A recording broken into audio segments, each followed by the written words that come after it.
Hey, and welcome back to Game Talk. I'm your host, Emmett Beyond. Today I'm joined by Connor Hey guys. and Mike. Hello. And it is E3 season again. I'll say E3 in quotes because E3 is no more, but the spirit of E3 lives on in the form of Jeff Keighley's Summer Games Fest and just everyone independently kind of deciding to do showcases at the same time as E3. So, funny how that works, right? E3 is gone, but it's still kind of here. Yeah, the only thing I miss from E3 is the schedule being posted well in advance. I would like to have recorded this before the PlayStation showcase. Right. I mean, Sony, they were like, hey, we're having a showcase tomorrow. Yeah. And I was like, okay, thanks for that. So, Well, yeah, in we're their defense, recording they didn't this- have anything to show. So Well, they had a couple things, but largely I do agree with you. But yeah, we can go ahead and talk about Sony first because they've already went. They might have some more stuff to show at Jeff Keighley's Summer Game Fest, but all in all, I'm expecting this year to be a sort of lighter year after the insane year last year. But yeah, Sony's State of Play happened like a week ago or so, and for the majority of it, I was very angry because I was just not happy with what I was seeing. it And opened. I think with- the ending sort of made up for it, but yeah, Yeah. go ahead, Connor. Well, it opens with a 6. So I hadn't heard of this game at all. I didn't know what I was watching. And it So opened yes, with this is a game Concord, right? They have Yeah. announced it before, and they are talking about this as one of their big live service pushes. But yes, go ahead. It opens with I think it was 6 minutes long. It was absurdly long. A 6-minute story trailer that was boring, to be clear. I was very bored watching the story trailer. I was like, we get it. You couldn't get the Guardians of the Galaxy IP. And just really bored watching it. But then my boredom turned to fury when it was revealed to me that this is an Overwatch clone. So, like, all of that story stuff I watched is meaningless because it's a competitive shooter. You're never going to think about any of Yeah. that. Also, Yeah, so nobody's this going to play is- this game. Like, So Concord is Sony's Overwatch, and just for context, right? This trailer on YouTube, overwhelming dislikes to likes ratio. there's and over 16,000 dislikes, right? yeah, I mean, like, this stuff matters, right? Like, it might seem childish on the surface, but like this stuff really matters Well, to Sony's 16,000 marketing. dislikes after YouTube removed the dislike button. Like, Right. you know, that's I mean, there's pretty still bad. ways to get that information, but yes, I mean, like, this does seem like the case of a game no one asked for, and especially a case that no one in Sony's specific audience really asked for. Well, my If you want biggest to play problem- Overwatch, you can play Overwatch, Yeah, right? it's There's free. also Valorant. There's so many hero shooters out there. Is Valorant? This really Valorant's not on seems- Valorant's console. not a hero shooter either. I don't even Yeah, count it is. Valorant. Valorant's It's a a- hero shooter. It's a Counter-Strike. Like, But it's also a hero shooter. yeah, Come on. it's hard to really compare it to Overwatch and Paladins. Yeah, but I That's would pick. gigantic. I'd pick Counter-Strike over it every day of the week because it's a Yeah. hero shooter. Yeah, I just don't consider it in the hero shooter genre. But here's the thing. Okay, so I particularly am very divorced from how relevant hero shooters still are. Is this still something people want? I don't know. I genuinely don't know. I mean, the last hero shooter that I knew of that had any kind of big name behind it was Gundam Evolution, and it's dead. Yeah, I Got just shut down in a year.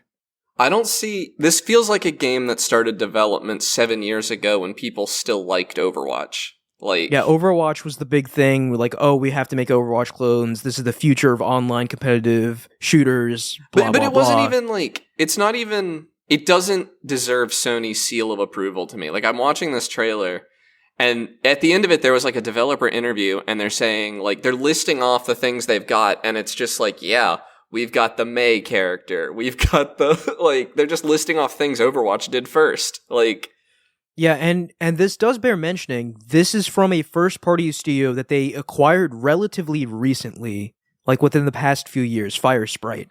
So, again, this is part of their newfound games as a service initiative, which they might be backing off of based off of their most recent behavior, but I digress, right? So, this game is a product of that time when Sony was considering pivoting like almost wholesale to live service games. And they've already sort of backed off from that. And any idiot, like I could have told you that was a bad idea, but I think Sony has finally got it through their heads that is not the best idea. But, you know, the games I mean, people worked on this game. It's coming out, and my hunch is that it's not going to do well at all. My prediction is free to play within the first 6 months, shut down within the first year. That's the other thing. It's not this free. Game is not free, which is why would you play knockoff Overwatch when Overwatch is free? That doesn't make any sense. Yeah, it's an absurd. Like, I just don't understand the calculus behind it. I mean, it literally was like Power World levels of plagiarism. Looking at it, like it was clearly this is the Overwatch. Like, each character just had an analog in Overwatch. From looking at it, I guess I'm a layman. I never played much Overwatch, but it very much was like, yeah, this is our version of this character, and this is our version of this mechanic, and yeah, I don't know, man. It really put me in a bad mood starting off with that game. Horrible opener, yeah. Because like this, I know this year is going to be light. Everyone's aware of that.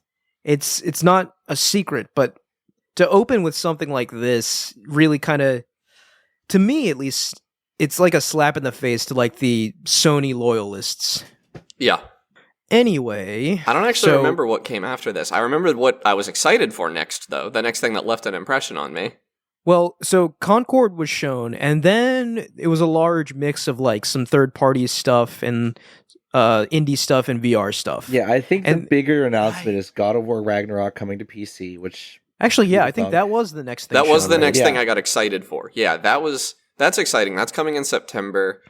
It is requiring a PlayStation Network login, though, for a single-player game, which means huge areas of the planet, and anyone on Steam Deck cannot play this game. Here's a crackpot prediction. This is the first one of many that I'm going to have today. I feel like Sony is going to try to lock its online content for its first-party games on PC behind a PlayStation Network subscription. That's not a prediction. I just said that's what they're doing.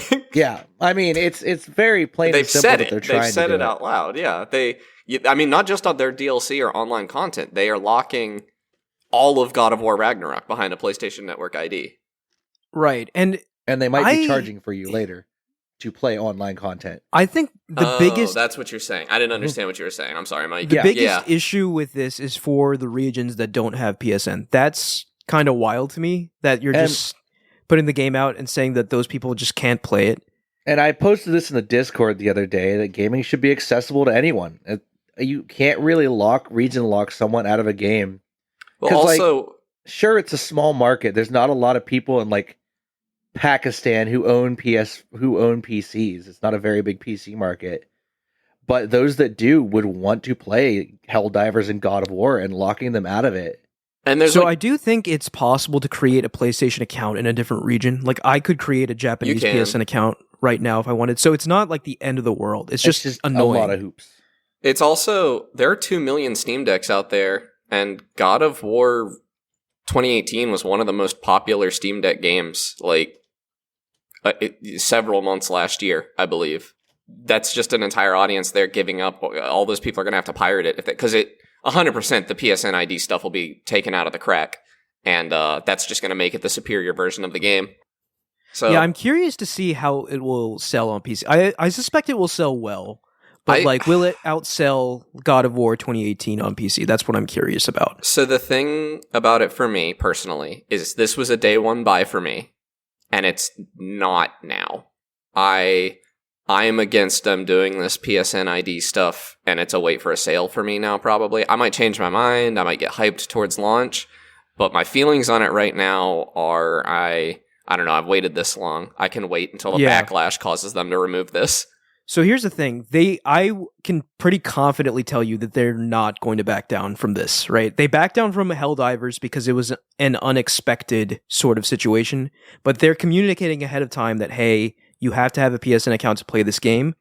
And they said very clearly in like their investor briefing or whatever, they want to get PC players in the PSN ecosystem, and this is their way of doing it. So, like it or not, I think like all PlayStation first party games will require a PSN login going forward. It's weird though to like, because I know in a lot of Southeast Asian countries, which PSN's not in a lot of those, PC net cafe culture is still alive and well.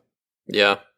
Like, at least in some way. Like, that's your primary access to PCs in a lot of the more impoverished Southeast Asian countries. I just don't. I will still, I'm not going to not buy the game because of this, probably, but I don't see myself buying it day one. I see myself waiting another 6 months to a year until I can get it for $30. I will say, I believe they announced it was launching at $60 on PC, which was a surprise to me. I expected $70.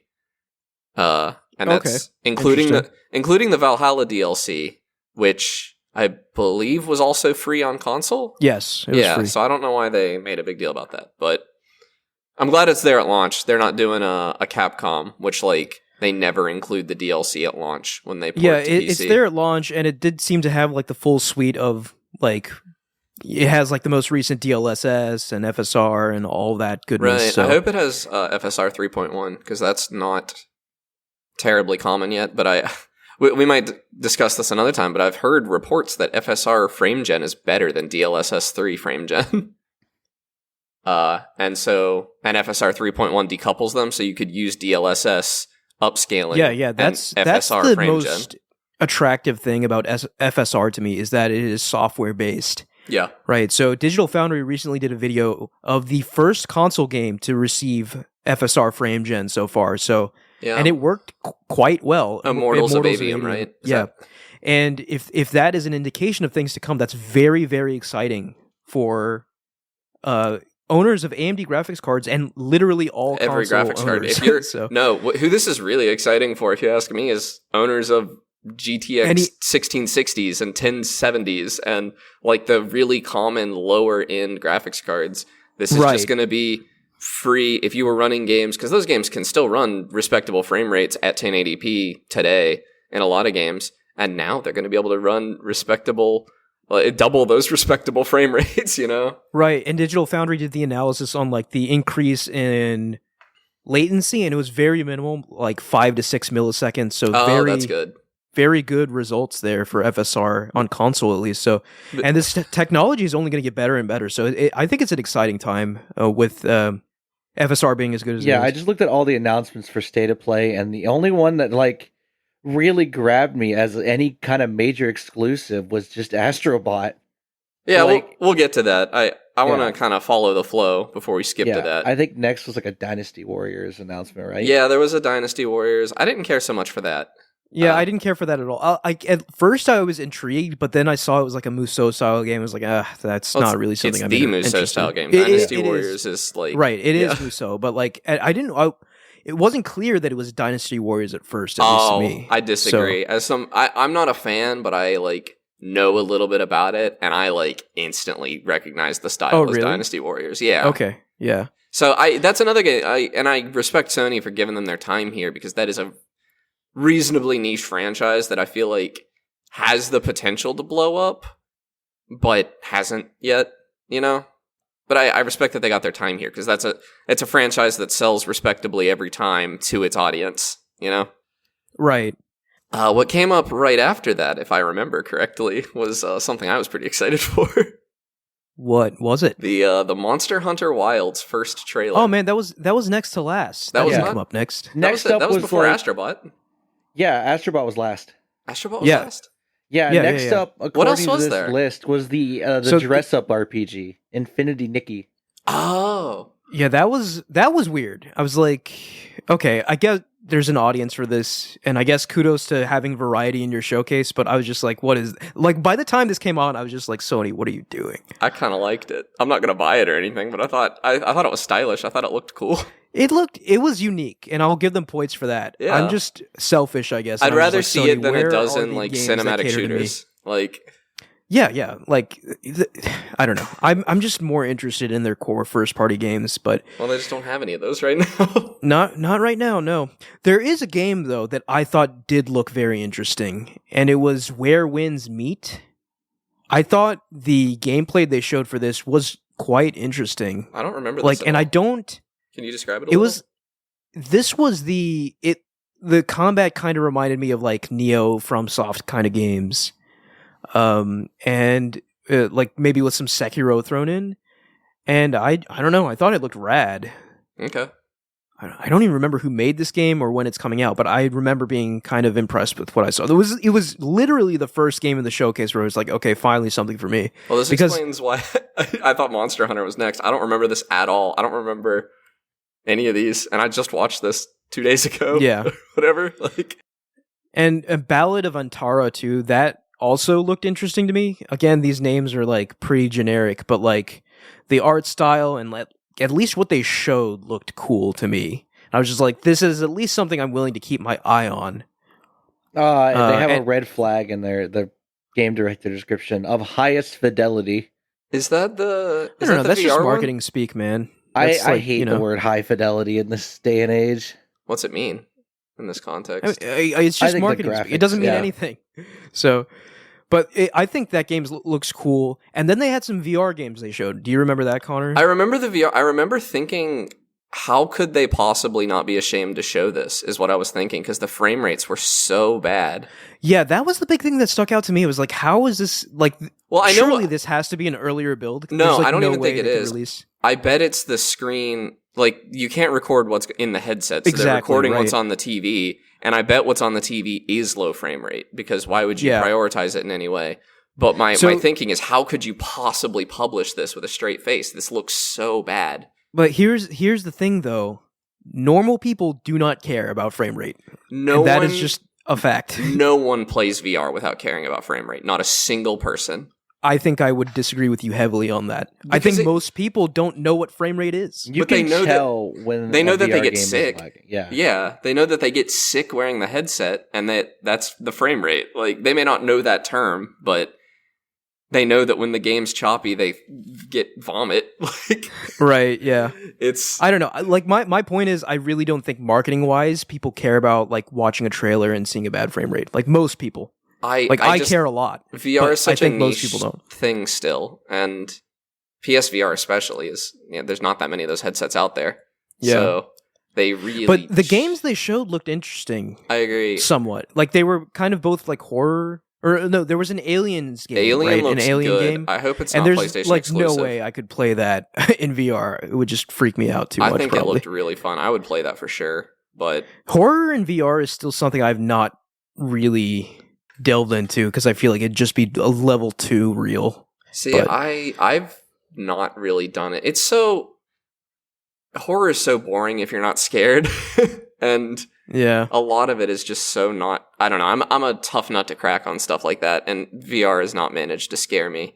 Outside of Outer Wilds, VR scared me a little, but that was more of an like existential Dread. yeah, kind of thing. And that's not official. That was a mod. So Yeah. Behemoth was the other VR game they showed, and it looked pretty cool, but again, I think this was like a pre-rendered kind of thing, so I don't really know.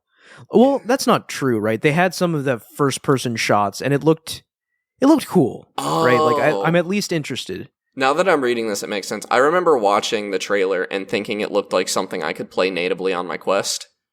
And Yeah. funny thing about that, I'm looking at an IGN article right now, and you can. It is coming natively to MetaQuest. So Right. So, I mean, like, I don't think any of these games are PSVR 2 exclusives because I think Sony is in a position where they can't afford to have PSVR 2 exclusives. I hope Like, so, but I don't see Which anything is a about... weird catch-22 because, like, you got to have the exclusives to get people on the platform, but I disagree also, when it comes if to you get it on a VR. dying platform, it's just, you're I- wasting dev time. I really don't think they need exclusives because they already have people getting into PlayStation and not owning a PC. They just need good games. They could be games that are available on PC and PSVR is just a win for them right now. Yeah. Because I agree. especially multiplayer games, they need the player base. Yeah.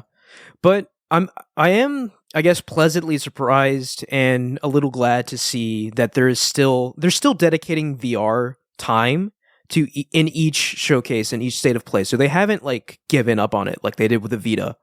So there's at least some effort being put forth, which I guess I appreciate. Yeah, they didn't show this on the show, but they're releasing a box so that you can connect your PSVR 2 to a PC, which is huge. Yeah. For like And- you, I would argue. Like you could play Half-Life Alyx. Yeah, that's probably something I'll end up getting. Yeah, I would highly recommend it. Now, I wouldn't recommend anybody go out and buy a PSVR 2 for PC, but if you have a PlayStation and you have a PC, it seems like a no-brainer that that's the headset you should get. Right, It's because just like a at the lot end of of the the day, features it's don't still work. a pretty high-end headset. It Like is. you are missing some features on PC that you only have on PS5, but at the end of the day, it's still a pretty good headset. Yeah, I think the For only the price feature point. my Quest has that it doesn't is wireless, which is huge to me. And I don't know if I could go back to a wired headset after using the Does Quest. your Quest have an OLED screen? No. I guess I wasn't including that as a feature. That's more of a perk. But you're right. It does. Yeah.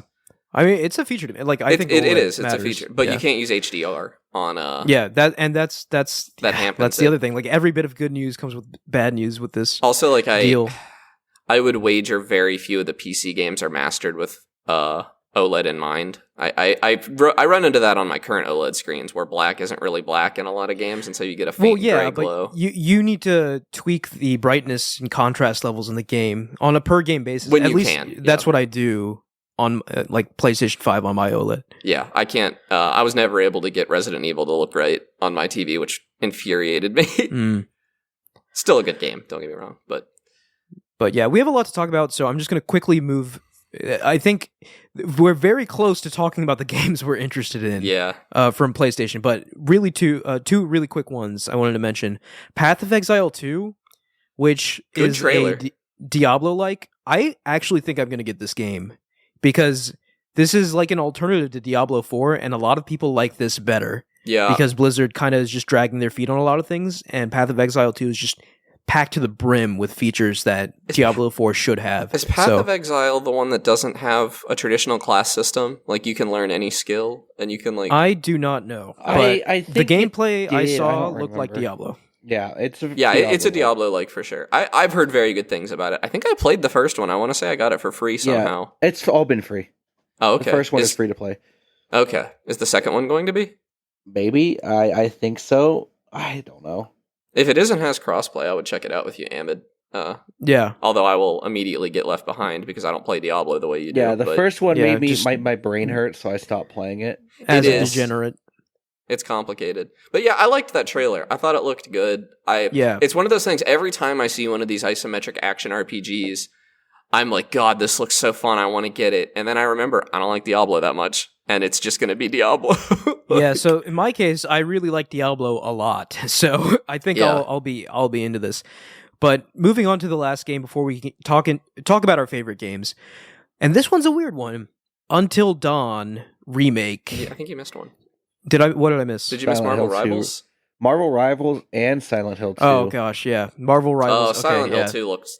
I mean, the trailer was fine, but that game's going to be a Silent mess. Hill, I just don't something's not right with this game. Like It's I don't Bloober Team. They aren't good. Yeah, it's just not going to be good. It might be good. It might be a pleasant surprise, but I think anyone excited for this should really caution themselves. Yeah, Bloober Team, like, they were known for what? Layers of Fear and Layers of Fear. Yeah, I don't know. you just said the same thing twice with different emphasis. Yeah, I think. yeah, that's it. There were like two games that had the same title pretty much, but like there was an S in there somewhere. Oh yeah, one Yeah. was Layer of Fear, one was Layers of Fear. Yeah, it was some- I don't know, man. and I've actually never played Silent Hill 2, so if this reviews decently, I might check it out just to get a modern version of Silent Hill 2. But it is a shame when because Silent Hill 2 is one of the most beloved games ever, especially like horror games. It's probably the most beloved horror game ever. And for it to not have the proper treatment when being modernized does kind of sting, because like a lot of other classics have had that treatment, like Resident Evil 4 and 2 and etc. So Yeah. I don't know. We'll see what people say about it when it comes out, but I don't have my hopes that high.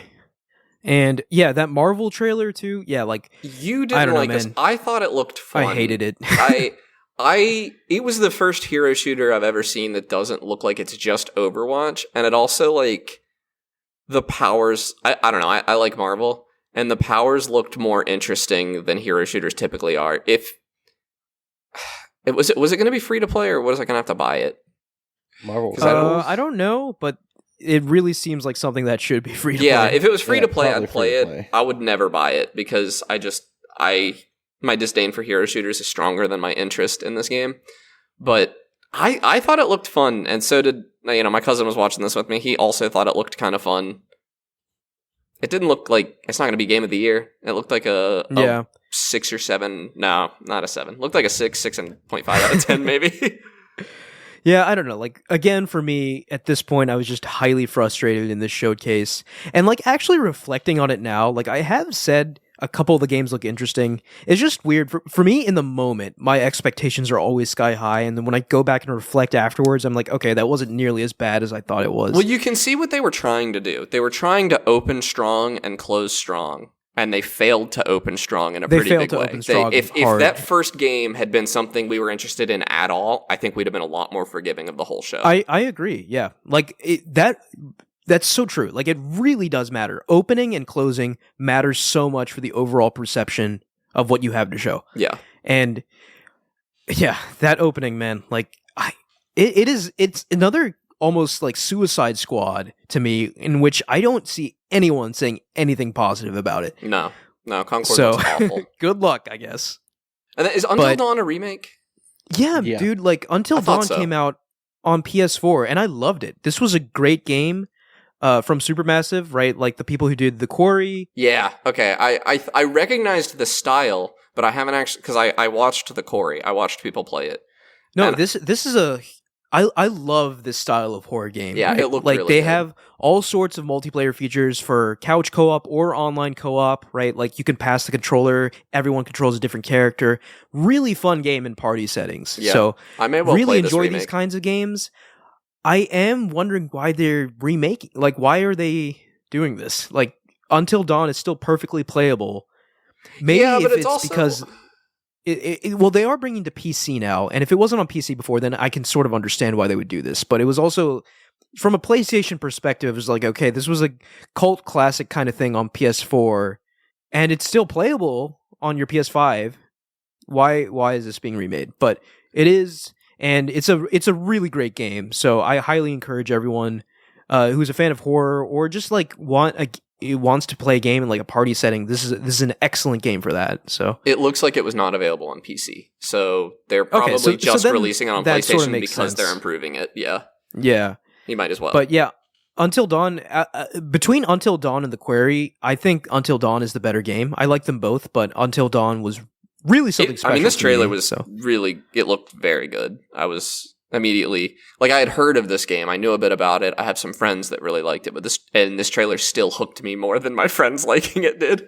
Yeah, it's wild that, like, that studio has continued to release games that are exactly similar to Until Dawn, but they haven't captured the magic that Until Dawn had. I agree with you. I think The Quarry was the closest they've gotten. What else have they made? But they made the Dark Pictures games. I haven't heard of that. Okay. So it was like an anthology of games that had kind of a similar style, but The Quarry was the closest spiritual successor to Until Dawn. But I enjoyed The Quarry a lot. Yeah, but Until Dawn, I think and like Mike said, right, like this is widely considered their best game, and I agree with that. So I'll probably pick this up and play it again.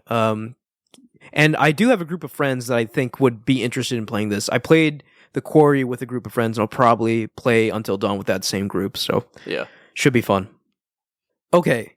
Now, with all that out of the way, we can start talking about the part of the showcase that actually made me sit up. Finally, some good food. So, Monster Hunter Wilds, first gameplay was revealed for Monster Hunter Wilds, and I thought it looked good. I thought it looked cool, but me being a non-Monster Hunter, I guess, a Monster Hunter fan in waiting, right? Let's just call it that. So I was curious to hear your impression. Yeah, I thought it looked neat, and I was like, yeah, I'm going to play this. But reading some impressions from like Monster Hunter heads online, apparently a lot of cool stuff was shown in this. Yeah, that so I'll the get layman into it wouldn't be able to see. Yeah. So I think this was a bad trailer, personally. At least a bad first trailer. They're calling this their first trailer. The other one's a teaser. And there's compelling evidence that this was kind of thrown together at Sony's request, because they pretty much only showed gameplay footage. Even the like cinematic stuff was pretty obviously opening cutscenes. So this kind of felt like something thrown together at the last second. Especially since they've already announced we have another trailer coming this Friday. Yeah. But there's some really good stuff in here. It opens on a shot of a sand ship, and I immediately like leaned forward and was like, oh my god, that's a Monster Hunter 4 Ultimate reference. And then it is, because you immediately see the characters on this ship, and the blonde woman on the ship, she is your Smithy in this game, and she either is a reference to or is a character named Little Miss Forge from Monster Hunter Ultimate. She has the Caravanier's jacket which this isn't going to mean anything to you guys, but the Caravaneer was the main, like, not the player character, but the main character you worked for in Monster Hunter 4 Ultimate. She's wearing his jacket. She has Little Miss Forge's pants. And she has the guild marm, which is like, what did they call her? Whatever your partner's name was in Monster Hunter World, she's the equivalent in Monster Hunter 4U. She has her stuffed animal. And so, like, just a load of Monster Hunter 4 stuff here, which, in my opinion, or my guess, is that they're signaling that this is going to be more like Monster Hunter 4 Ultimate than it is like the Gen 5 games, like World or Rise, which is a good thing in my opinion, because both of those games were really good, but Monster Hunter 4U is the best one, according to a lot of the community. It has the best story, and it kind of straddles the realism of something like World and the arcadiness of something like Rise really well. It's more cartoony than arcadey, although I would struggle really hard to explain what I'm saying with that. But if you've played it, you probably know what I'm talking about. Before Ultimate was my first Monster Hunter, so seeing all this like 4 Ultimate fan service was huge for me. It got me really excited to play this game. There's also like a ton of mechanical stuff that we didn't know until now. It seems like you can start a hunt while you're out exploring, which is new, and suggests maybe it's open world. Except they also referred to this area as one of the locales you'll be able to visit, which suggests that it's not open world, so it's kind of hard to say. We also saw that for the first time ever, you can take multiple weapons into a hunt with you. We saw the hunter get on the back of their, they're called secrets, I think. I don't know how to pronounce it. But the mount that they were riding around, and they switched from a melee weapon to a bowgun, which is huge. You've never been able to do that before. And that just opens up a ton of strategy that you could do that is not possible right now.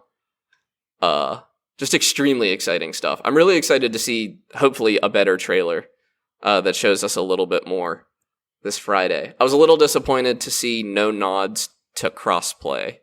But I could see why they wouldn't do that at a Sony event. I'm hoping we see an official crossplay announcement on Friday. Well, World and Rise have crossplay, right? So I wouldn't see No, they any... don't. Do they not? No, Really? World PC can only play with PC. Rise PC can play with Xbox if you bought it through the Microsoft Store or play on Game Pass. Okay, that's a little concerning, but I do think we live in a different time now, so... Well, Capcom, it was sort of a technological thing previously. Like, World came to PC later, so PC was never caught up update-wise with console, and by the time it was, development was over, so they weren't going to implement crossplay. And on Rise came to Switch first and then was ported. I think the fact that Rise had crossplay between PC and Xbox is a good sign, and also Capcom has dipped their toe in crossplay using their Capcom ID system, which is new. And this is an instance I'm fine with IDs if it's enabling me to play crossplay in a game. Especially because matchmaking is horrendous on Monster Hunter games on PC. You have to mod it for it to work. And hopefully if they're using their own crossplay matchmaking system, that will be fixed. The biggest thing I thought when watching this trailer was, I hope to God it's 60 FPS on console. I would not get my hopes up. I bet it has a performance mode that's getting more popular. I bet it does have a 60 FPS mode.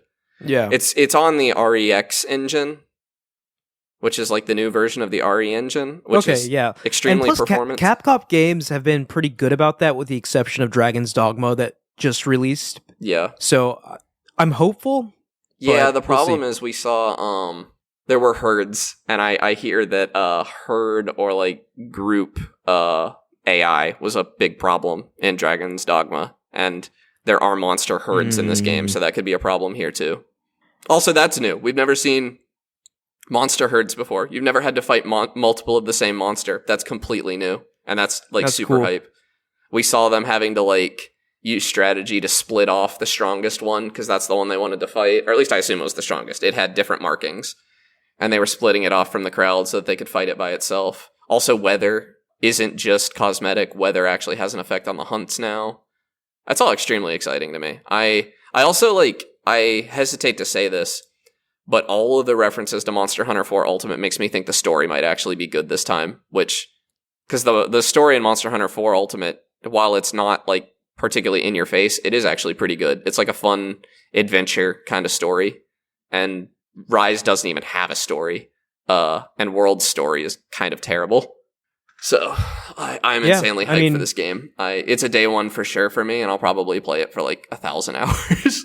Especially in the context of modern Capcom. I mean, like this game is also a day one for me, even as a non-Monster Hunter fan, because I just trust their output that much. They're also like clearly taking some inspiration from Devil May Cry. Like both of the ladies they show. Also, I kind of love the cast choice. Like all the supporting characters that they've shown have been women so far, and like you're helping the kid Nada. I don't know. I'm glad that they're doing that, I guess, because Monster Hunter is a game that could easily fall into like a weird masculinity thing. Yeah, I could see that. But I love that Alma, I can't remember the word for it, but she's like your guild associate. She's the one who gives you your quests. She looks exactly like Shelby from Girlfriend Reviews, which is hilarious because that channel is a huge Monster Hunter fan. I'm just okay. Yeah, I didn't pick up on that. And they just look like Devil May Cry characters. Like there's like a certain level of like cool factor that Monster Hunter hasn't necessarily had in their side characters before that they're nailing here. Yeah, so this was the penultimate game shown at their showcase, and was the first game that really made me sit up and go, okay, now we're getting some food.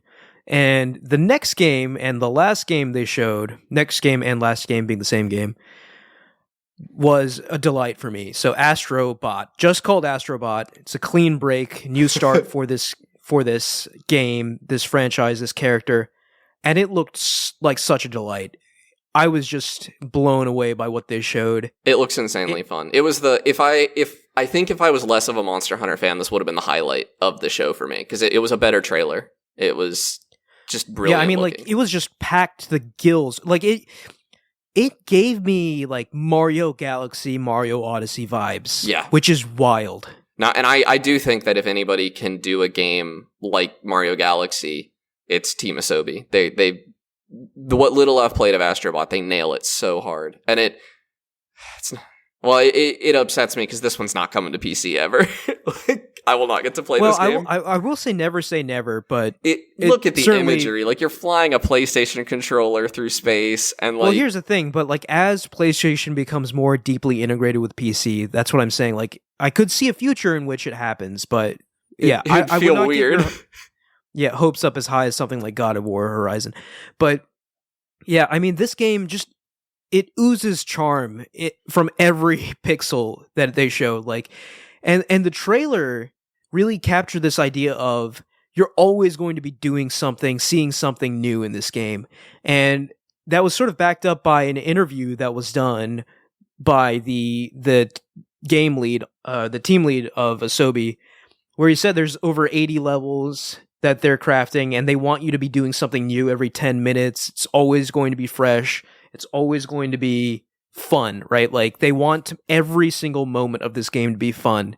And I'm like, how are you not a Nintendo studio? Like, this feels like a Nintendo game. Yeah, and but Astro it's what Sony's always missing. Felt like Nintendo, but they really have a treasure in Team Asobi, because none of their other first parties are really like this. There was an era where they had several first parties making platformers, but that era is long gone, and we have Team Asobi sort of bringing that mantra into the future, and I cannot be more excited to play this game. This game single-handedly took this showcase from terrible to okay for me, because I just think the game looks that good, and it comes out in September, I believe. It's an easy day one purchase for me, and I really, really hope it sells well. Like, it would crush me if this game sold poorly and this studio was maybe on the chopping block or something, because this game is going to be something very special, and Team Asobi is something very special. Yeah. And I hope the PlayStation audience responds to that. They're also putting out games at like a remarkable clip, like Astro Bot Rescue for PSVR. And then what, three years later, something like that, they had Astro Bot's Playroom on the PS5? Yeah, that was the PS5 launch game. And don't get me wrong, it was a game, but it was very limited in scope compared to Rescue Mission. Really? But, I mean, it looked, for a pack-in title, like, it Right, it didn't yeah, look like a demo. It felt like a I mean, full let's game just to say, me. like, it's It's like 2 hours, it's not 3 going hours, to right? be, it's not as robust as Rescue Mission, and it will not be as robust as Astro Bot. Oh, yeah. This But- is going to be a game. Like, this is going to be... Yeah. Spend a while on it, I think. But yeah, this cannot be overstated. Astro Bot Rescue Mission is one of the best VR games ever. Like, period. It's just that good. I mean, it depends on how many games we're putting in that echelon. It is really good. I played it. It makes me very sad that it's trapped on PSVR 1, and there's no way to play it. And I was hoping they would at least bring it to PSVR 2, but I don't know if that's happening. But it's an incredibly creative game, and it really feels like with Astro Bot, that team is finally being unleashed and just free to make the kind of game they want. And I just can't be more excited for this game. And it did my heart really well to look at the trailer for this game on YouTube, like overwhelming like to dislike ratio in contrast to something like Concord, which was the other way around. So at least online, it seems like people have their priorities straight as far as what they want from Sony. But as we know, the online sort of audience doesn't really matter. I have been sad to see, when considering this sort of thing. There's been a lot of like, oh, Astro Bot will not have any microtransactions and all this, and I'm like, God, I hope it doesn't. This is a 3D platformer. Why are we talking about this? That's kind of a dumb thing to say. Like, I mean, most of Sony's single-player games, if not all of them, don't have microtransactions. So I don't know what you're talking about. Yeah, I don't know here, why they're saying this. So, but anyways, yeah, like, this game... It's just pure joy distilled into video game form. And the last time I felt that was playing something like Super Mario Odyssey. So, man, I cannot wait to get my hands on this game. And and this was a little controversial.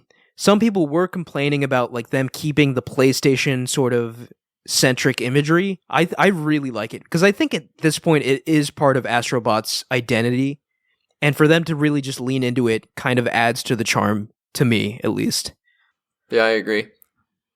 Especially, it retroactively makes the design of the PS5 less horrendous. Like seeing this cute little robot when you see cute little Astro Bot yeah. using it as a rocket ship, like, yeah, it's just like, it makes me hate it less. I still hate it, but it makes me hate it less. And by the way, like, I'm almost positive they showed the PS5 Pro in that trailer. Yeah, there was a brief shot of like a weird looking PS5, and I was like, "That's a PS5 Pro." And it's wild that they revealed that via Astro Bot. It's weird that. I don't know. Have you seen anybody else talking about it? Yeah, about the PS5, well, the quote-unquote PS5 Pro. Yeah. People are, like, speculating that's what it is, but obviously we can't know for sure. I haven't seen until that anywhere, so I'm surprised to hear that, but I'm also not as plugged into PlayStation as you, so... Yeah. But, like, I don't know, it's just... Astro Bot is just adorable. Like, this is the mascot Sony needs, right? Like, Sackboy was that for a while, but Astro Bot is the perfect Sony mascot, and I hope that this takes... on a level more than, I guess, Little Big Planet did in terms of like a mascot platformer. Do you know what year Rescue Mission was revealed? 2018. So you know what? I think, God, is that right? Was 2018 the year I was at your house for E3 and we were watching? Because I'm like doing a replay in my head. It must have been, right? Because that was when Monster Hunter World was shown for the first time. Oh my gosh, time flies. So Monster Hunter, and that show was horrendous too until we saw Monster Hunter and Astro Bot, if I remember right. There's no way, right? Like that'd be crazy if that was hilarious. True. Yeah, yeah. I don't think that's entirely true, but I get what you're saying. Yeah, yeah. I'm looking. The first trailer I can find was May 2018 for Rescue Mission. So I don't know if that timeline is right. But I swear to God, people, go buy Astro Bot. If you've got a PlayStation 5, you must buy Astro Bot. Do not let Team Asobi down. Yeah, I would. I definitely would. I love a 3D platformer. All right, so that is Shoney's. Shoney's. That is our failing showcase, chain everyone. restaurant. This is why you want to eat at Shoney's. But yeah, Sony's showcase. It was all right. It would have been horrendous if not for the last two games. But it for me at least, it was brought up to an okay level by the quality of the last two games. And I'm kind of surprised to see Astro Bot there because Sony did come out and say that no existing franchises would get games this year. But Astro Bot is an existing franchise, so I don't know if something changed there or maybe they consider Astro Bot like something new. I don't know.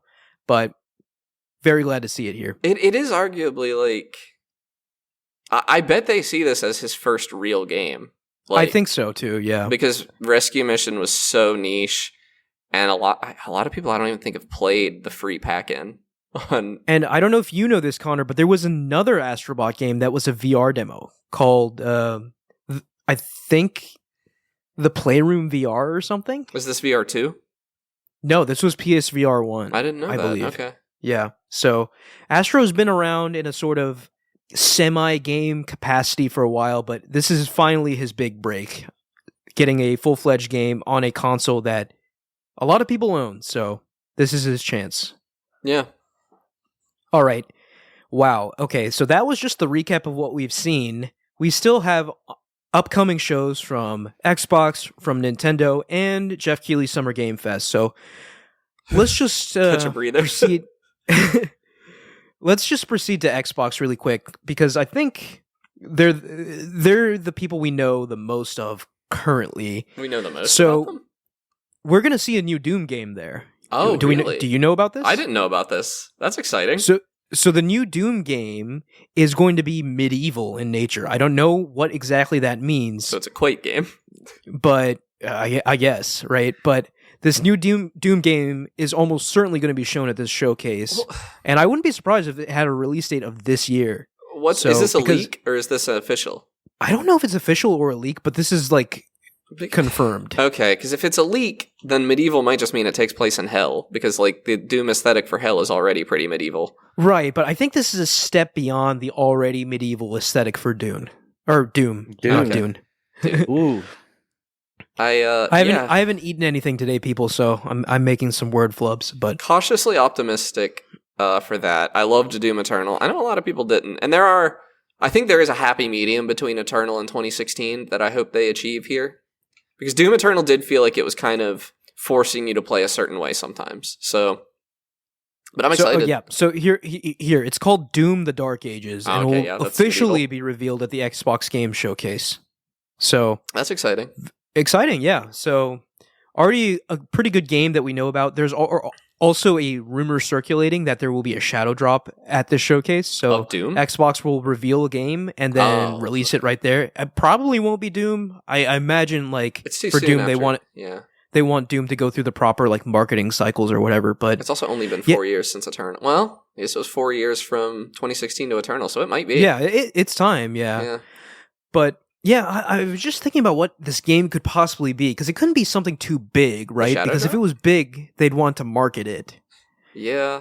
So it'd have to be something like Hi-Fi Rush, right? That's what they did with Hi-Fi Rush. They announced it and they dropped it. Yeah, I mean, I don't think it's something we could possibly predict. We could maybe Right, predict what yeah. studio is making it if we sat down and looked at a list, but Like it might be a remake or a collection style game, like a Gears of War collection. I'm going to throw Banjo Collection remastered for modern hardware. Banjo remastered? Not I would love emulated, that, but I remastered. highly doubt it, because I don't think enough people care. They just don't have enough 3D platformers on Xbox, I feel like.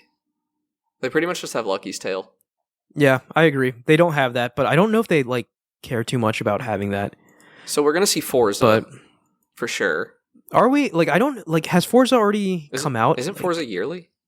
Is it yearly? I don't know. thought we saw Forza at E3 every year. Like they always brought the stupid car It always out. seems that way, right? They always Yeah. reveal Yeah. some kind of Forza game, but this year they might not.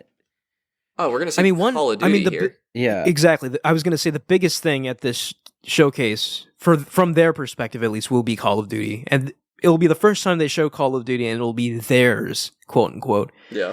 And it's going to be Black Ops 6, which is hilarious, right? Because there was no Black Ops 5. Well, Black Ops Cold War was Black Ops 5, but yeah, they're calling this, and I don't know if it'll have an official name, but it's colloquially known as Black Ops 6 right now. And I don't know, like the Black Ops games seem to be the most respected COD games out of the kind of deluge of COD that we get in the modern day. So I don't know. I enjoyed Cold War. I guess we'll see what they have in this game. And like, if they don't have a campaign, I'm probably not going to buy it. But if they have a campaign, I might check it out. I'm gonna. Well, it depends on how big it is. If it's like, I also 800 suspect gigs, they're going to announce, right, like this game will be day one on Game Pass. And that is something where, like, I think it is a do or die type announcement, right? Like, they have to prove Game Pass's effectiveness with this announcement. Like, if a lot of people don't subscribe or extend their Game Pass subscriptions for Call of Duty, then I suspect we'll see major changes going forward in the Game Pass model, if it even exists at all, right? Like, if this gambit fails, I don't think we'll see Game Pass in its current form existing much longer. But on the flip side, right, like, if it pays off, then I guess we can call it like we see it, right? Maybe the Xbox execs had it right in that all they needed was COD to really get this thing off the ground. $10 billion or what was, how much was? It was 60 billion. 60 billion, yeah. Yeah. Sorry, off by 6 Basically times. just for Call of Duty. Like, yes, there was other stuff, but, like, come on. It's for Call of Duty. Oh, I have a prediction. We're going to get... Oh, maybe I'm right about the Banjo thing. Toys for Bob is working... They went indie, but they are being published by they're Microsoft. Partnering. Yeah, they're partnering with Microsoft for the next game. Here's a wild prediction. We're not going to see Hollow Knight Silksong at all. Yeah, we're not going to see Hollow Knight. Like 100%, no, that game we are not going to see exist. anything about Silksong. I don't think Silksong's real. I don't think they're working on it. There's no way, because they've been teasing It's some kind of psyop.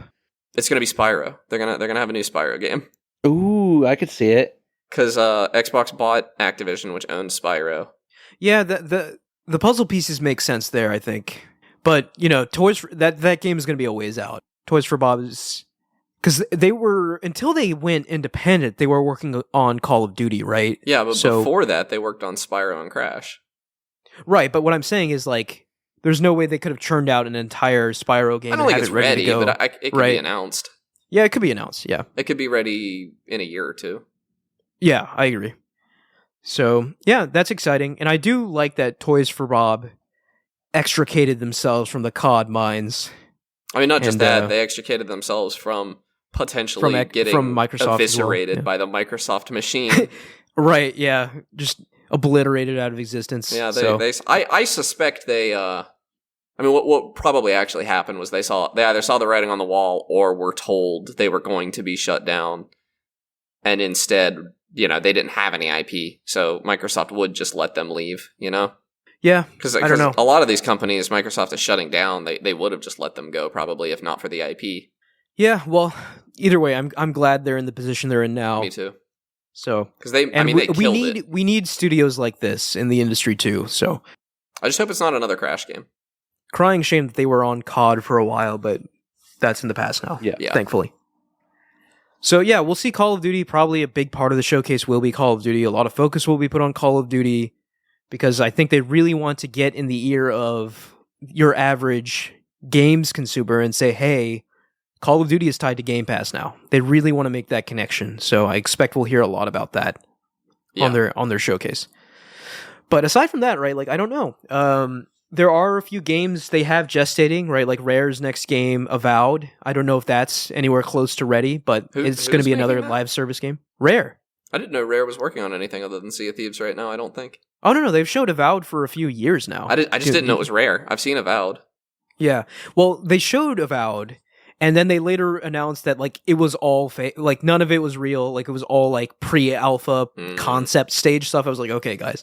But that was a few years ago now, so maybe they do have something to show for Avowed now. Do you think we'll see Fable? And, yeah, Fable's another one that, like, they announced a while ago. It's probably kind of... You'd think it's time to show that off. So, I think Xbox... If the cards line up, they have the potential for a pretty compelling showcase of games that they've been promising for a few years. So I bet we get a trailer for the new season of Sea of Thieves as well.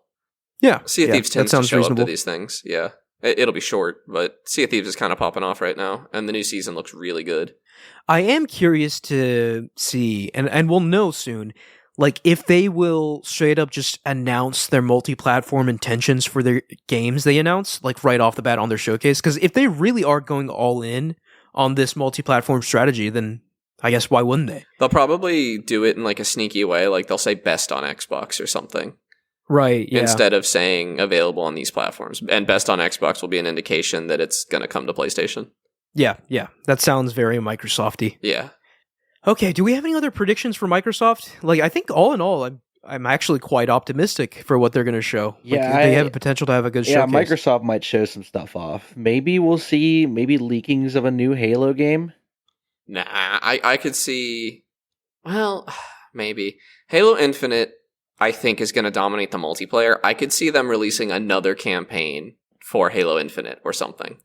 I think they're making a brand new Halo game. Like they had their plans for Infinite to be this like 10-year plus game, but I just don't think I don't that see shook why out. it wouldn't be, because Infinite's multiplayer, they're just not going to do better than that. It's already like peak like Halo. It's so good. So I struggle to see why they would bother to make a new Halo multiplayer, but a new campaign that isn't detritus would be amazing. Apparently 343 has been working on the next Halo game since April 2022. Really? Okay. This is according to this isn't official. This is But do we know, like, we can't know for certain that that's not just a campaign, right? I mean... Yeah, we can't know. Yeah. Because I think that would be the smart for your money thing to do, would be to make a campaign in the Halo Infinite engine that's not terrible, because that's all Infinite's missing. It's already such an excellent game. Yeah. So yeah, I could see it, like maybe some sort of extra campaign under the Infinite umbrella. Or it could even be a new game, like, because they had a separate launcher, I believe, for the Infinite multiplayer and the Infinite campaign. So yeah. It'll be something like Call of Duty, right, where you have your Call of Duty hub now, where you can access the different games, which, I don't know, whatever. Sure, go for it. But, yeah, so looking forward to that on June 9th. And I guess we can move on to Nintendo. And Nintendo is a little interesting, right, because they're not going to talk about their next console in a Nintendo Direct intended for, like, E3 or whatever. But I assume they'll talk about some of the games. Why do you say that? Because they're gonna have their own dedicated show for, like, they'll announce, they'll be like, this next showcase for Nintendo's next hardware. They're not gonna just like randomly drop it into a direct. Well, they haven't announced anything for E3 at all yet, have they? No, they have not. But so I don't see why they wouldn't talk about the new Switch. I would be. I'm like 99% sure. I mean, they announced the Wii U at E3, I believe. Did they? Yeah. No, I always thought they had like dedicated showcases. This was pre-Nintendo Direct. They did that for the Switch, right? Yeah, they did. But the Wii U was pre-Nintendo Direct, I think. And yeah, I don't know. If I was a betting man, I'd be heavily all in on them not even acknowledging Switch. I just don't know how much else they'd have to talk about. There's Pokemon. They could talk more about Pokemon. Well, here's the thing, right? They want... I think the intention of this Direct is to announce what's left for the Switch's life cycle. So what's left for this year, right? I don't know. There are rumblings that Metroid Prime 4 is a Switch swan song game and not like a Switch 2 game. I hope not. Which would be not ideal. Yeah. In my opinion, but... Yeah, I don't know, like Pokemon, right? Pokemon's due for something this year. No, we already know the next Pokemon game. It's another Legends game. It already got announced. Yeah, I forgot they announced that. Yeah. It looks good. Well, we haven't seen anything, basically. We haven't seen gameplay of any kind. We know it takes place in Paris, showing up. More or less. Not real Paris, Lumia City, I think it's called. Yeah. I don't know if Black-White remakes are going to happen. No, I think the Legends thing is instead. I think Brilliant Diamond Shining Pearl pretty much killed anyone in the fan base wanting remakes by being so terrible. Yeah, well, that's the thing. Like Game Freak can do them if they want to. They just well, they can do mainline Pokemon games if they want to as well, and they just haven't bothered in 10 years. But longer than 10 years. Yeah, I suspect we'll see Pokemon present at this thing. But yeah, like you said, right? Without going into the new console stuff, I just don't know how much more there could be to talk about. That's why allegedly, they are sitting on a remake, or not a remake, a remaster of Twilight Princess that they just aren't releasing. So maybe that'll get slated for this fall, because I think they finished that a while ago and they're just not going to put it out until they feel like they need it. Releasing Twilight Princess and not Wind Waker just seems like such a weird thing I know, to do, right? because they're I think they're the same engine. Just release Twilight Princess HD's out on Switch? Twilight? No, we're saying it might. They're sitting on it. They have it and they haven't released it. Okay. Allegedly. And I just think, I don't know. I love Twilight Princess. I'd rather see Wind Waker. I agree with you, but I'm not going to complain if they announce it. I'm not going to buy it either, though. I am, for sure. I just don't. I don't know. You've played Twilight Princess, right? Yeah. Okay. I want it's all good, Zelda games available on modern hardware. I agree love with those that. games. Yeah. But yeah, so I don't know. It's kind of tough to predict for Nintendo because you'd think like anything Mario related, anything Mario Kart related, I would bet all that's coming to the next console. So There could be a They Pikmin DLC. yeah, We have no reason to believe there is, but Pikmin 3 had a lot of DLC, and Pikmin 4 has been pretty much radio silent since launch, despite being incredible. And I think selling pretty well. yeah. So I don't know. Like I think, I mean, the Switch has kind of made its statement already. Like insanely, profoundly successful Well, console. predictions are saying it's very likely it's going to outsell the PlayStation 2. Yeah. So I think it's just time to move on now. So, Yeah, I agree. Well, Yeah. I've seen some people saying that they think Nintendo's going to do the cross-gen thing for a while on its on the next piece of hardware. And there's no reason to believe this, but people were like just talking strategy. And I could see it and I'd be okay with it, especially if they're doing full back compatibility and everything. Especially if this next Switch is anything like Nintendo's previous consoles, in which it's like going to be very hard to get for a while. Yeah, that's pretty much why they were saying it. Since they have such an issue with getting. I mean, not even just them. The PS5 was impossible to get for a while too. So it would make sense for them to do cross-gen for a while. And if they're doing backwards compatibility plus DLSS or something, like if that's a possibility, then Yeah. I'm fine with that. Right. Because frankly, I don't need Switch games to look any better. I just need them to run at 60 frames per second. I totally agree with you. Yeah. The Odyssey is beautiful. Tears of the Kingdom, Breath of the Wild, both very pretty. They could be prettier, but I'm not complaining.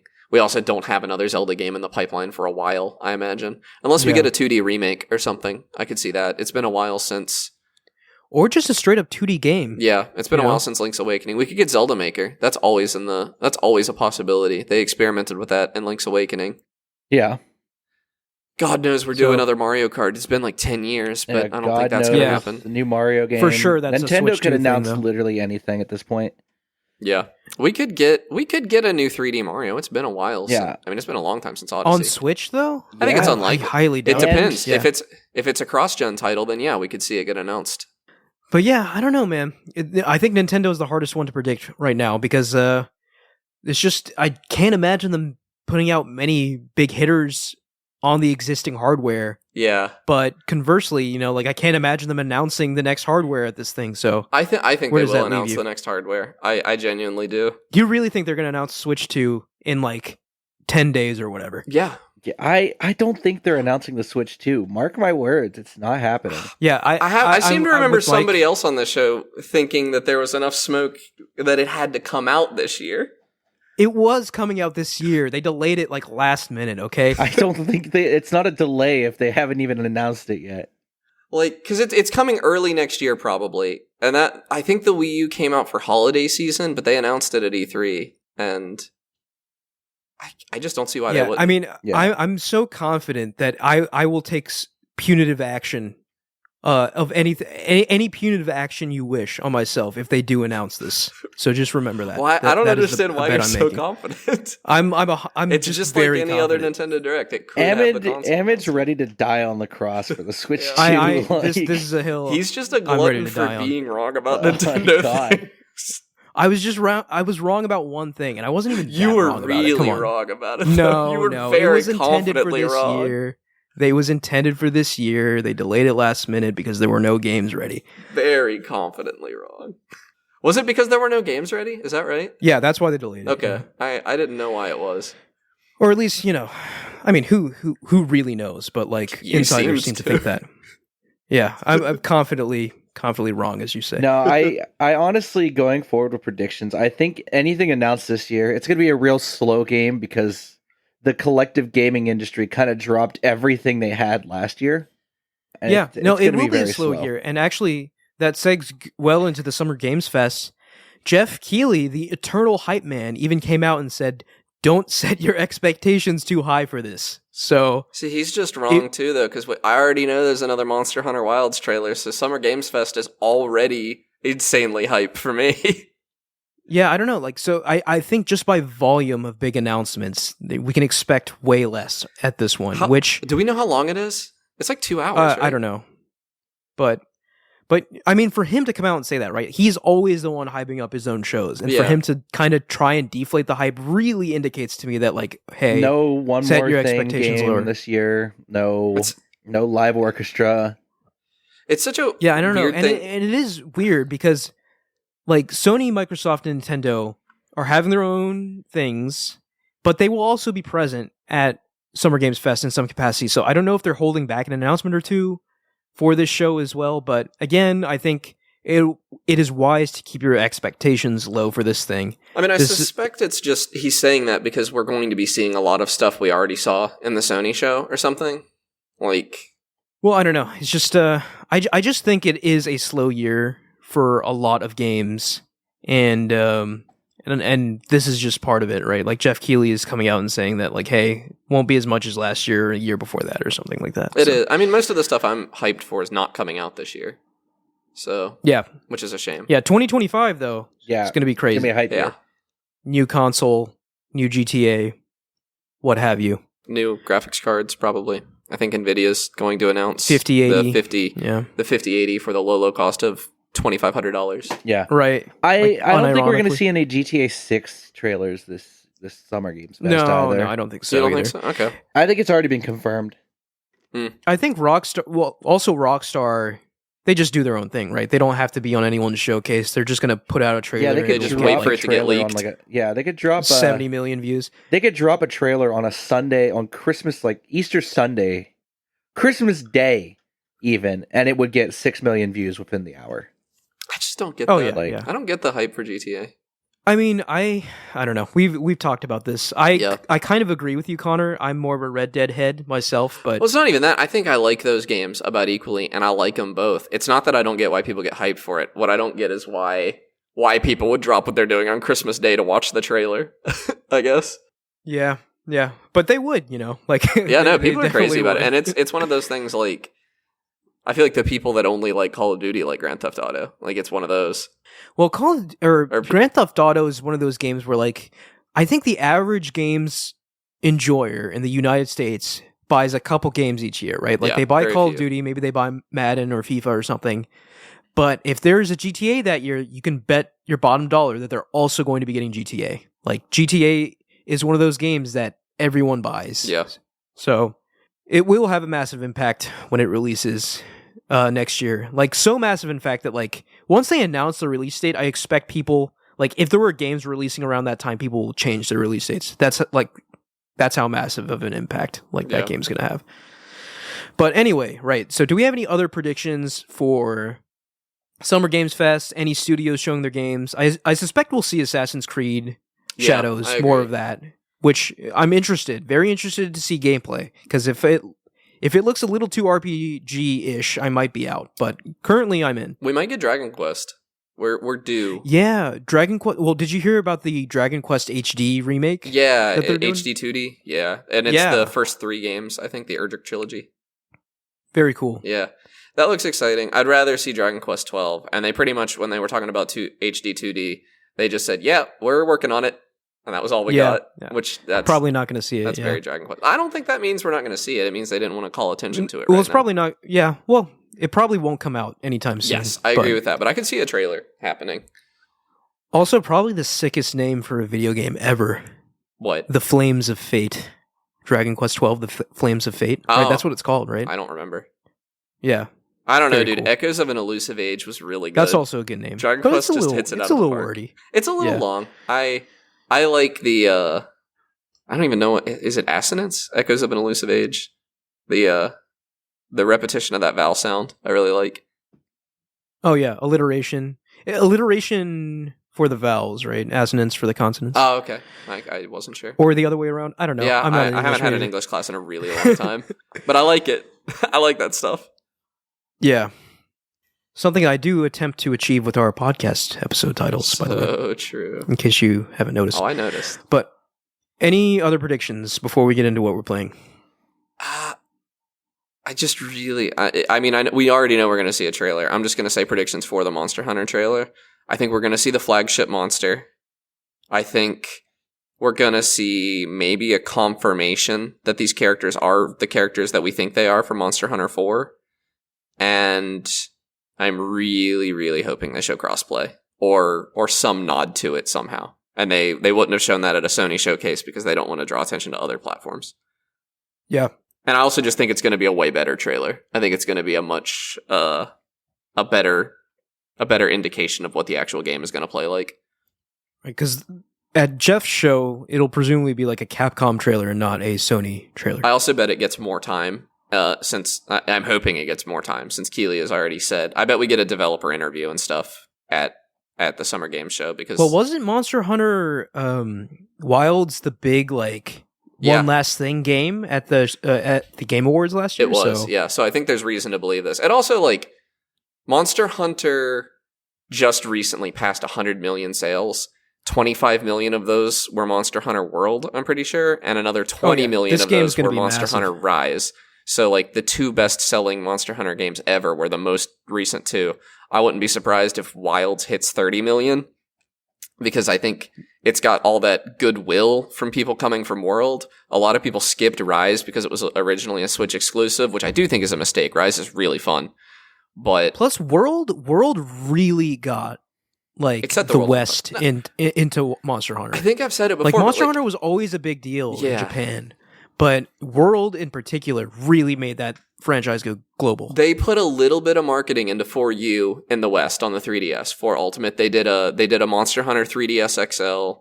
They did, I think it got a spot at a Nintendo Direct or something. I forget how it got on my radar. And 4U kind of got a foothold in the West. And it was kind of the first one a lot of people in the West played.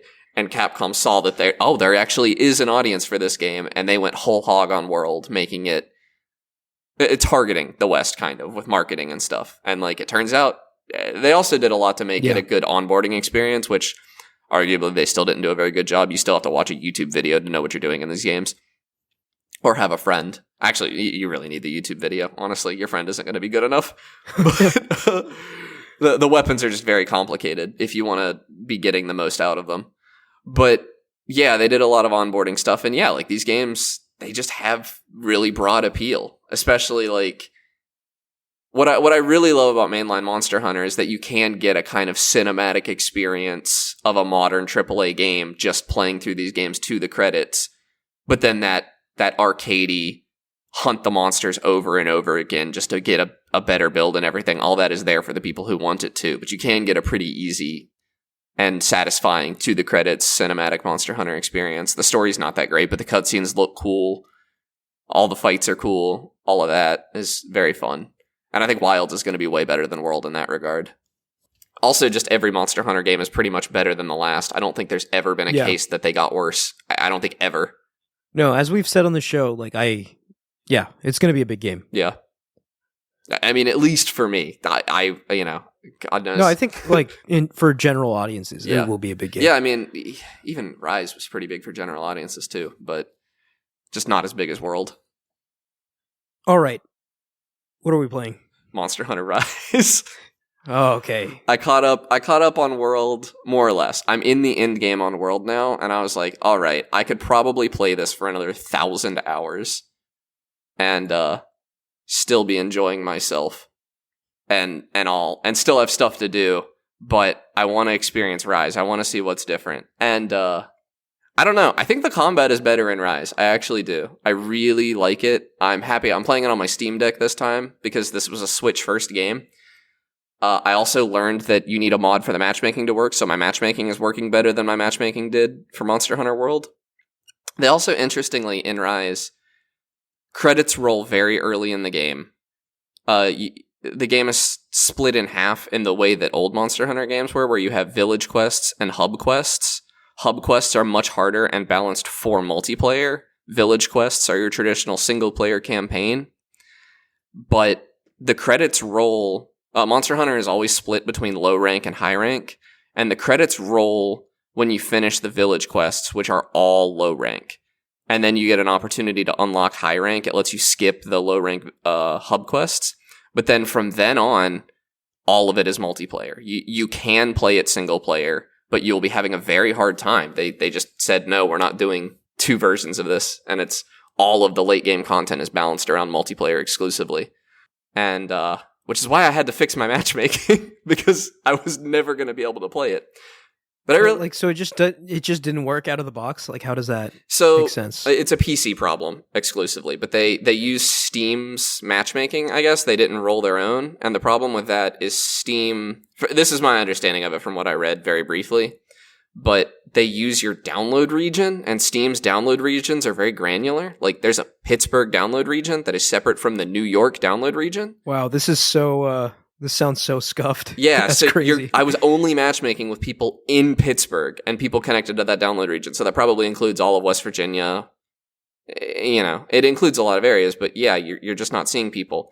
And the mod is just like, hey, we're just going to check all of the local download regions instead of just the one you're in, or you can do global or whatever you want. And those options just weren't in the game originally. So, and I'm still having trouble finding a game because this is a pretty old game. Everybody's in the end game content. So there's still only a few people that I'm finding in the matchmaking now that are playing the content I'm in. But I am finding them now, and I'm having a good time, and it's all, people I can talk to. But the theory is that this problem exists because Japan is pretty much just one download region. So the developers would not have noticed this issue, and they're just not paying attention to the American audiences. That's funny. It also, you wouldn't have noticed it at launch either, because there were so many people playing. It's a problem that wouldn't rear its head until the game dies down. And Rise does not have the resilient player base that World has. Not as many people came back to it. And I'm not really sure why, because I think the combat is better. It does not have any amount of immersion, though. It feels super arcadey. It is just fighting the monsters.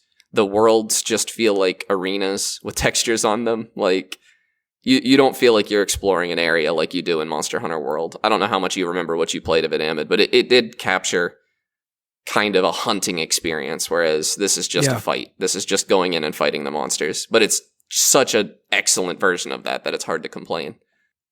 So you're gonna... Have you ever played Sunbreak, or is that... Sunbreak will be new to me, yeah. I did buy it. I picked up... There was a Humble Bundle that had... It had all four. It had Monster Hunter World and Iceborne, and it had Monster Hunter Rise and Sunbreak. And I bought the version of it that was just Rise and Sunbreak, and I gave my copy of Rise to a buddy, thinking he'd play it with me, and he's, of course, not. But I have Sunbreak now. And I'm really excited to get to Sunbreak, because Sunbreak has a bunch of new features. Like, you can take, for the first time ever, I think, you can take other villagers that you've met, like in the story. You can take them, and I guess Sunbreak actually has a story. But you can take the villagers into hunts with you so that you don't have to play them multiplayer, which is huge. It's also just kind of interesting. These characters have never... Monster Hunter Rise is also the first time they've ever named their characters. Everybody always just went by their title before, like Little Miss Forge, or Smithy, or the Caravaneer, or Ace Cadet, or whatever. You never had names before. And they're continuing that in Monster Hunter Wilds, so... That's interesting to see. These are actual characters now instead of just roles that they're filling. I'm excited to get into the Sunbreak content. I think I'll be there soon because Rise doesn't have a story and I'm already kind of warmed up to the gameplay. I did not start over for Rise. I picked up my save file that was already done. Probably for the best. Yeah, it was already done with the campaign and everything. I think I could have probably cleared that campaign out in like 4 or 5 hours. It's very short. Oh, okay. I did not know that. Because I'm already good at the game and understand what I'm doing and understand the systems, I think I could have cleared it out very quickly. The hunts are shorter. They're like 10 minutes long in this game because it's a portable game, first and foremost. So stuff just doesn't take as long. All right. Mike, what are you playing? I am still playing Assassin's Creed. Nothing's really changed since last... Which one? 3. 3. Yeah, I've been playing through 3 still. Very fun, honestly. Dude, we're just trapped in the old franchise Yeah, minds, aren't we, Mike? Yeah. I'm trapped. There's a couple other games I've started playing, boomers but I who can't picked them move up on. like yesterday. So I can't really So how talk far about are them. you into 3? Because I remember 3 actually having a pretty long story. I think I'm on like sequence 7 or 8, so I just killed the first Templar. So I have a question, Ahmed. I have 100... Or I guess, Mike, you would know this too, because you've played 3 before, right? Yeah. I have... I think 300 hours, or no, I have 116 hours in Assassin's Creed 3, How is that possible? Did I just leave my computer on overnight or something? You must have. There's You no had way. to. There's no way. There's no way. It's not like the latter Assassin's Creed games. Like, Okay, because There's not I 100 don't hours remember of game playing in this for there. 100 hours. Like, I don't remember liking it very much. no, this is like a 10 to 12 hour Okay, main that story. makes more sense. More Kinda than game. that. Way more than that. Yeah, three was longer, right? Yeah, so I'm- maybe closer to 20. yeah. I think, hold on. I think it's like at least 30 hours. No way, really? It was that long? 30 hours and I left my computer on overnight a few times would explain how I have 100 hours in the game. Hold on. Yeah, 16 I know Assassin's Creed 4 hours. was longer. 16 hours. Yeah. If you Okay. do just Yeah, that main sounds story. right. Yeah. Completionist is 55 and a half hours. Yeah, what did I do? I don't know. Yeah, so you're not a completionist, Connor. So I you was back definitely then just when I didn't have any beelined- money. Oh, okay. I So used then to maybe- suck the marrow out of my games because I knew I wasn't getting any more. 31 hours of main plus sides, and then completionist is 55. So you put another 50 hours on completionist. I might have played through it twice. Yeah, that game was significantly longer than its predecessors, right? Like 2, Brotherhood, and Revelations were comparatively very short compared to that. relatively- I also Sure, played yeah. a lot of the multiplayer. I really liked the multiplayer in that game. That could have done it. It still had it, right? That wasn't only in Brotherhood. It had multiplayer, yes. Okay, I thought so. No, so actually, the multiplayer was in as far as Black Flag even. Black Flag had multiplayer. Really? Okay. And after Black Flag, they just ditched it completely because I guess Huge it wasn't mistake. really, Well- really big in Black Flag. Well, here's the thing: like it was great in the Assassin's Creed 2 to 3 era. Yeah. Like that was really, really fun and novel.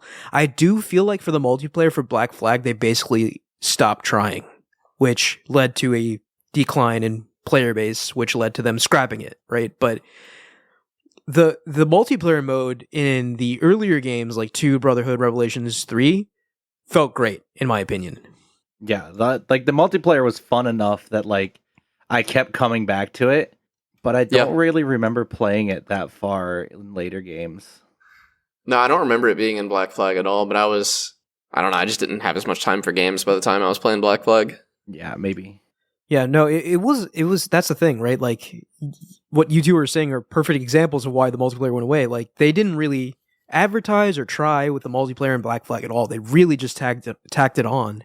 Whereas- I think it's good enough that they could make a game that is just the multiplayer from Assassin's Creed. I think so too. Like I thought it was really good, and it was kind of a unique multiplayer concept Yeah. too. Yeah, in a world So- where everything was like a third person or first person brown shooter at the time, Yeah. it was So colorful and had these wacky characters. Like you had the Plague Doctor guy, I remember. right, and you Yeah. could like just disguises and like Yeah. it had some weird like Among Us vibes before that was even a thing. You know, like, Yeah, a little. Yeah. it was I don't know, it was interesting, but yeah, relic of a bygone Yeah, age, it's unfortunately. Gone. It's so sad that it's gone though, because they were cooking. They were definitely cooking. Yeah, I agree with that, but clearly the rest of the world doesn't. But you're still liking So- Assassin's Creed 3? Oh yeah, 3 after playing Odyssey, 3 is so much more fun. Like the combat doesn't feel like I'm pulling teeth. Yeah. Like it feels like I get into combat and it's either going to be over quickly or I'm going to die quickly. One of the two is going to happen. Connor is also a great character.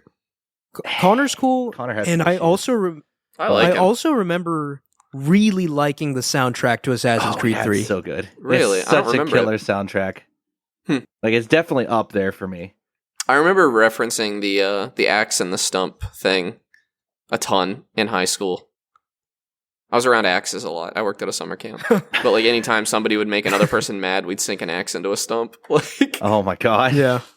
we'd declare war or whatever. I forget what which I might be being very rude to a culture here, but I forget what the exact Well, I will symbolism say was. that like I also like that the signature weapon, right, the tomahawk was really unique in Assassin's Creed as well, right? Like you were slashing people with that thing, you were chucking that thing at people. It was a cool weapon.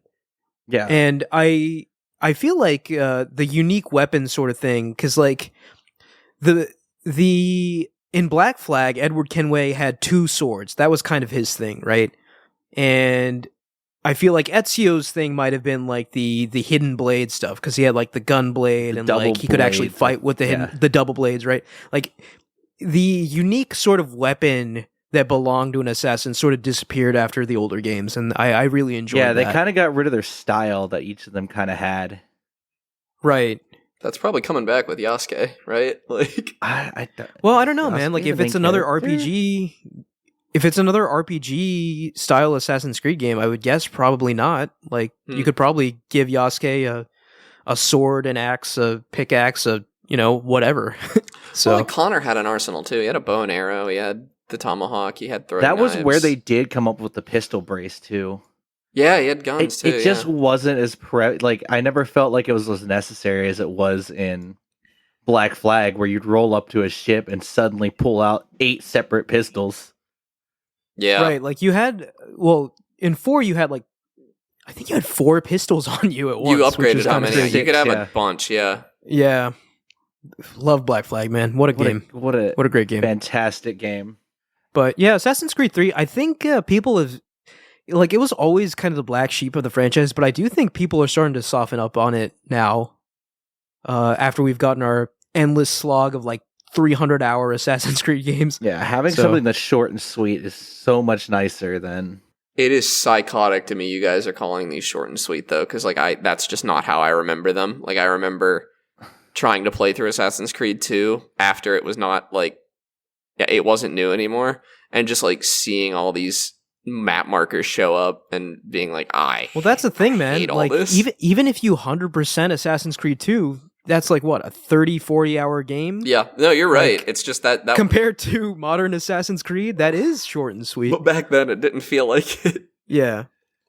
Yeah, hold on. I'm looking at time to beat. Odyssey's main story, 45 and a half hours. So in the For time... the main story? So yes, that in makes the sense. time Yeah. it takes you to complete Assassin's Creed 2 at 35 and a half hours, you will still have 10 hours left in Odyssey on its That checks main out. story.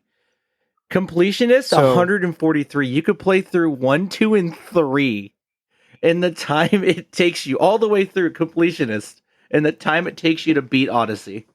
Psychotic. That's so long. Valhalla Yeah, and that's what I'm saying, 146 too. Black Flag was 61, so it was longer. Right. I mean, that's when the trend sort of started. But that's what I'm saying, man. I don't know. I guess to a younger audience, like you said, Connor, if this is your game for the quarter or the year or whatever, then you're going to eat that game. Yeah. And you're going to get a lot out of that game. I just don't know if that hunger, I as a kid was getting not one or two. I was only getting a few games a year. I didn't really have an allowance for most of my childhood. I didn't, I got my birthday and Christmas are more or less the same day. It's the 24th and the 25th. So I only really got video games a few times a year. So these things were I was eating good when I could get these very long games to play through. But I don't know if I would still feel that way in a Game Pass age or even once Steam sales started being a thing. I just asked for Steam so cash looking and at bought it, cheaper games. For a leisurely completion of Assassin's Creed or Odyssey, 389 hours. See, that's not even surprising to me. No. That's Odyssey is a gargantuan gargantuan. game. Especially you include all the DLC and everything. It's humongous. You could play that thing forever. Yeah. And it's just weird. I don't know. I'm sitting here criticizing Assassin's Creed for being so long moments after I am talking about how I could play Monster Hunter World for 1,000 hours. But it's just a different kind of nothing in Monster Hunter feels like bloat. Monster Hunter all of is it, more it's all content. gameplay driven. Yeah. Right? I'm getting better. And It's mastery. that makes the hours feel better. Yeah. Actually feeling good playing the game matters a lot. But the Assassin's Creed stuff, I cannot believe that it's anything other than bloat. Because the good part of that game is just so you couldn't make 300 hours of the good part of that game and sell it for $60. It's impossible. I agree. Yeah. All right. Anything else to say about Assassin's Creed 3, No. Mike? All right. I have been playing nothing. Womp womp. So I can talk about That's Monster not Hunter in- some more for you if you want. Well, that's not entirely true. I did dip my toe ever so slightly back into Destiny 2 and immediately got scared yeah. off. So Yeah, we talked about that. Yeah. What was it? I gotta look. It was 300 gigs or something. I posted. The final shape expansion. Yeah. Yeah, like it was something unholy. That's I was gonna mention that earlier. Even if they put the new Call of Duty on Game Pass, if it's 300 gigs, I'm just not gonna play it. Like I am in an era now where like I have fast internet, so I can download games like that. But genuinely, like I am not going to empty half of my hard drive to play one game, or not, hard drive, solid state, but still half of my drive. Yeah, Destiny 2. I do think I'm going to attempt to play the final shape and just ignore everything that came before it, because it is a weird feeling, right? Because I'm basically the same as a new player now. Yeah. But because of my history with Destiny, I am interested in the final shape because it is the culmination of everything Destiny has been since Destiny 1 launched. Do you have anybody playing that with you? Oh, they're going to charge for the final shape, aren't they? Yeah, of course, yeah. I was going to say, I would hop in, because I have... No, you unless you're willing to part with $40, then... No, probably not. So, but, as someone who has spent a lot of time playing Destiny, right? Like I said, like, over 1,000 hours in Destiny 1, over, like, hundreds of hours in Destiny 2. Like, even though I have not kept up with Destiny recently, I've missed the previous few expansions, this is calling my name for some reason, right? Like, it does feel like I need to play this. So why is it the final shape they're calling it? Is this like some swan song for Destiny 2? Is this the end? This is the swan song for Destiny as we know it. Oh, really? So Destiny 1 and 2. Yeah. Okay, interesting. So that's kind of crazy. These games don't end usually. Like this, yeah, MMOs and they're being don't very end. tight-lipped about what comes next because they've been clear about the fact that Destiny isn't ending, just like the current saga is ending. But I mean, I kind of get the vibe that they're preparing like a Destiny 3 after this, but I guess we'll see. That would make sense for next gen consoles or something. Yeah, like. But PS5 yeah, I mean, the story Series is like pretty incomprehensible at this point. So I did drop a 10-hour lore video in the Discord if anyone's Did you watch interested in that. No. I might listen to parts of it, right? Because I am familiar with a lot of it, right? Like I'm familiar with most of the Destiny 1 stuff. I'm familiar with a lot of the Destiny 2 stuff up until the end of Forsaken. But I might reference like a lot of stuff that happened after that just to get some context for what the heck's going on. Can I be 100% honest with you?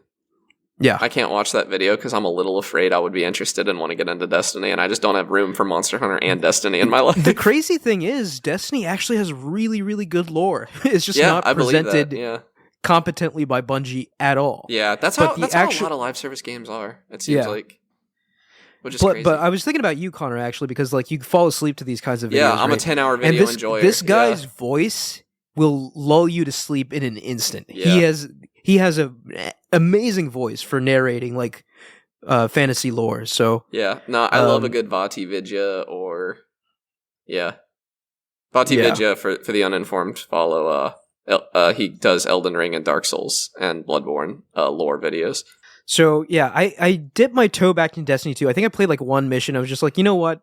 I'm just going to let it go, not try to catch up or understand what's going on. I'm just going to go kind of blind into the final shape and I guess conclude my journey with Destiny up until this point. So I do think I'm going to buy it. I'm probably going to play it this week, but for now, though, that's basically it. I like dipped my toe into Destiny.